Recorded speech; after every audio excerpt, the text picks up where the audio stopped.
Hi hello welcome to post 360. నేను మీ మురళీ రాపల్లి. మనం ఎటువంటి సమాజంలో ఉన్నామో అన్నది ఒకసారి గుర్తు చేసుకోవాలి. మొన్న పెహల్గామ్ దాడి తర్వాత ఆపరేషన్ సింధూర్ అంటూ ఇండియా పాకిస్తాన్ పైన ఏదో బాంబులు వేసింది, వాళ్ళ స్థావరాలను కూల్చేసింది, ఇదంతా చెప్తూ ఉన్నారు. ఓకే, మేము కూడా ఆపరేషన్ సింధూర్ అప్పుడు రక్తం మరిగిపోయింది, చంపేయండి నా కొడుకుల్ని అనుకున్నాం. అయ్యా, ఆ టైంలో కొంతమంది ముస్లిమ్స్ పైన చేసినటువంటి వ్యాఖ్యలు ఉన్నాయి చూడండి, అవి అద్భుతం. మన డిప్యూటీ సీఎం పవన్ కళ్యాణ్ గారు కూడా ఏమన్నారు, టెర్రరిస్టులంతా ముస్లిమ్స్ అందరూ టెర్రరిస్టులే అన్న విధంగా ఆయన మాట్లాడారు. దానికి ఆయన పైన కేసు పెట్టారు, ఏదో చేస్తూ ఉన్నారు. ఇంకా చాలా మంది ఈ ముస్లిమ్స్ పైన చెలరేగిపోయారు. కాశ్మీరీస్ కూడా తరిమి కొట్టారు, ఏదేదో చేశారు. దేశం మంచి కోసం ఎవడో ఏదో వాగాడు, ఎవడో ఏదో చేశాడు అని మనం అనుకోవచ్చు. చివరికి కల్నాన్ సోఫియా ఖురేషిని కూడా తీవ్రవాదుల చెల్లిగా అభివర్ణించాడు ఒక బలిసినటువంటి రాజకీయ నాయకుడు. సేమ్ మధ్యప్రదేశ్ నుంచే బీజేపీ వాళ్ళే మొత్తం అంతా. ఇంకొకటి వచ్చేసి మోడీ కాళ్ళు మొక్కాలి అన్ని డిపార్ట్మెంట్స్ ఇంక్లూడింగ్ ఆర్మీ కూడా అంటూ మాట్లాడు. ఇంత బలిసిన మాటల మధ్యలో నేను ఒకటే ప్రశ్న అడగాలనుకుంటున్నా. సో కాల్డ్ మతతత్వవాదులు ఎవరైతే ఆర్ఎస్ఎస్ ఉన్నారో, సమాజ్వాదీలు ఉన్నారో, ఇంకా ఎవరైతే హిందూ భావజాలాలతో కొట్టుమిట్టాడుతూ చస్తూ ఉన్నారో వాళ్ళందరూ నాది ఒకటే ప్రశ్న. జ్యోతి మల్హోత్రా ఎవరు? ఆవిడ ఎవరు? ముస్లిమా, హిందువా? చెప్పండి సమాధానం. ఒక యూట్యూబర్ జ్యోతి మల్హోత్రా అనే ఒక అమ్మాయి గురించి మాట్లాడదాం. ఆవిడ హిందువా, ముస్లిమా? ఏ పార్టీకి చెందిన వ్యక్తి? ఎవడు వందే భారత్ ట్రైన్లు ఓపెన్ చేస్తే ఈవిడ్ని పిలిచి హోస్ట్ చేయమని ఆ అమ్మాయి ఛానల్స్ లో ప్రమోట్ చేసుకోవడానికి పర్మిషన్ ఇచ్చి విఐపి పాసులు ఇచ్చి ఆ అమ్మాయిని వందే భారత్ లో వీడియోలు చేయమని చెప్పింది ఎవడు? తెలంగాణలో కూడా బీజేపీ మంత్రి ఒక అతను ఆవిడ్ని వెనకేసుకుని ఇచ్చాడుగా, ఆవిడతో మాట్లాడాడు, ఆవిడతో ఫోటోలు కూడా ఉన్నాయిగా. బండి సంజయ్ గారు ఏమంటారు చెప్పండి? ఏ క్యాస్ట్ ఆవిడ? ఏ రిలీజన్ ఆవిడ? ముస్లిమా? తీవ్రవాదులు ముస్లింస్ అని మాట్లాడే వారికి మరి మీ బీజేపీ కార్యకర్త కదా ఈవిడ. హిందుత్వాన్ని ఈవిడ ముందుకు తీసుకెళ్ళడానికి మీ బీజేపీతో కలిసి అడుగులేసింది కదా. జ్యోతి మల్హోత్రా అనే ఒక హిందూ సనాతనవాది. మరి ఆవిడ గురించి ఎందుకు సార్ మీ బీజేపీ వాళ్ళు కానీ, ఈ ఆర్ఎస్ఎస్ వాళ్ళు కానీ, ఈ సమాజ్ వాళ్ళు కానీ ఎవడు ఎందుకు మాట్లాడు? ఏ హిందువుల్లో కూడా తీవ్రవాదులు ఉన్నారన్న విషయాన్ని తీసుకోలేకపోతున్నారా సార్? హిందువుల్లో తీవ్రవాదులు కాదు సార్, అంతకన్నా గొప్ప వాళ్ళు ఉన్నారు. పాకిస్తాన్ ప్రధానమంత్రి ఇంట్లో ఫంక్షన్ జరిగితే మోడీ గారు వితౌట్ ప్రోటోకాల్ వెళ్ళి పాకిస్తాన్ వెళ్ళి వాళ్ళ ఇంట్లో ఫంక్షన్ లో అటెండ్ అవుతాడు సార్. కానీ పాకిస్తాన్ లో మనకు శత్రువులు ఉన్నారని ఇక్కడ వాగుతా ఉంటారు సార్. మీకు తెలుసు కదా మన ఇండియన్ జేమ్స్ బాండ్ తెలుసా? ఆయన కొడుకు సార్ పాకిస్తాన్ వాళ్ళతోటి బిజినెస్ చేస్తాడు సార్, తెలుసా మీకు ఆ విషయం? వాళ్ళ క్రికెటర్లతో మన పొలిటీషియన్ కొడుకులు ముద్దులాడుకుంటూ చిద్దులాడుకుంటూ తిరుగుతావు. మరి వీళ్ళందరినీ తీవ్రవాదులు అనాలా, ఏమనాలి సార్? మీకు రాజకీయ ప్రయోజనాల కోసం, డబ్బుల కోసం ఏం జరిగినా మీరు పాకిస్తాన్ ముట్టి నాగుతారు, సంక నాగుతారు, ఏమైనా చేస్తారు.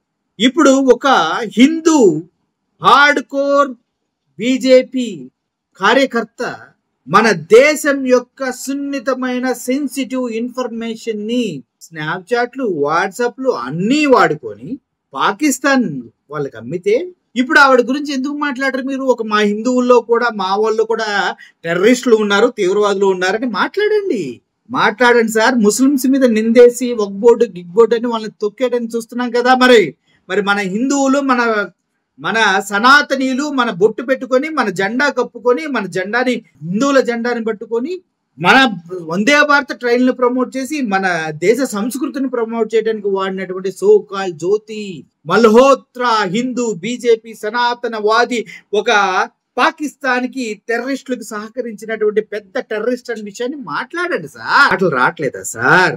సనాతన ధర్మంలో ఇది కూడా ఒక పార్ట్ అయ్యింది కొంపదీసి మాట్లాడకపోవడం అనేది. మన హిందువులు చేస్తేనేమో ఒక న్యాయం, ముస్లిం ఏం చేయకపోయినా వాడిని పక్కనుండి తీవ్రవాదిలా చూడాలి. ఈ దేశ స్వతంత్ర పోరాటంలో హిందువుల కన్నా ముస్లింస్ ఎక్కువ కాంట్రిబ్యూషన్ ఉందంట, తెలుసా విషయం మీకు? ఆర్ఎస్ఎస్ అనే దానికి అసలు స్వతంత్రంలో పాల్గొనలేదు, దానికి ఎటువంటి హక్కు లేదంట, తెలుసా మీకు? ఆర్ఎస్ఎస్ భావజాలం ఇప్పటి వరకు 50 సంవత్సరాల దాకా ఆర్ఎస్ఎస్ పార్టీ మన జాతీయ త్రివర్ణ పతాకాన్ని అఫీషియల్ గా ఒప్పుకోలేదంట, తెలుసా మీకు? యాక్సెప్ట్ చేయలేదంట. మరి ఏంటంటే ఆర్ఎస్ఎస్ వాదులంతా కలిసి హిందుత్వాన్ని బిల్డ్ చేస్తూ ముందుకు వెళ్తున్నారు. ఓకే, కానీ మన హిందువుల్లోనే ఇటువంటి సంకర జాతి దేశ విద్రోహ శక్తులు పెంచి పోషిస్తున్న బీజేపీని ఏమనాలి చెప్పండి సార్? మనోళ్ళైతే టెర్రరిస్టులు కాదా సార్? మనోళ్ళైతే అసలు కాదా? సార్, మోడీ గారికి, అమిత్ షా గారికి నాదొక చిన్న విన్నపం సార్. దేశాన్ని మత కుళ్ళు కుంపట్లో ముంచి లేపే మీకు హిందువులు ముస్లింస్ మధ్య భేదభావాలు క్రియేట్ చేసి గొడవలు పెడతాం తప్పించి ఒక మంచి పరిపాలన అందించటం మీకు రాదా, చేత కాదా, తెలియదా?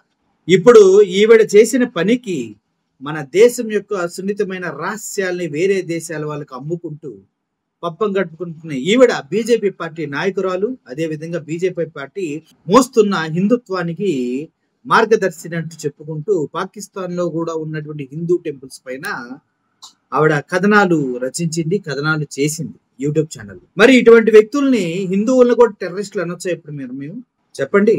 సో టెర్రరిస్ట్ అనేవాడు హిందువుల్లో ఉన్నాడు, ముస్లిమ్స్ లో ఉన్నాడు, క్రిస్టియన్స్ లో కూడా ఉంటాడు.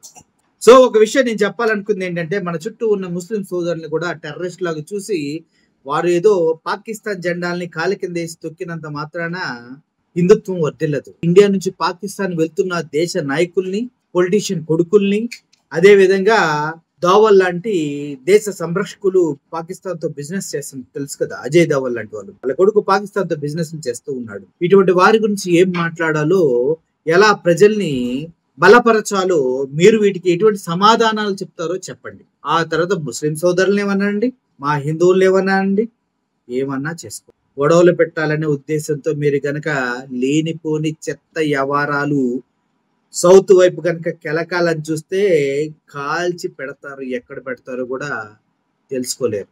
మీ భాషని మా సౌతులోకి రానివ్వం ఫస్ట్, మీ భావజాలాల్ని మా సౌతులోకి రానివ్వం సెకండ్, మీ పార్టీలను కూడా మా సౌత్లోకి రానివ్వం థర్డ్.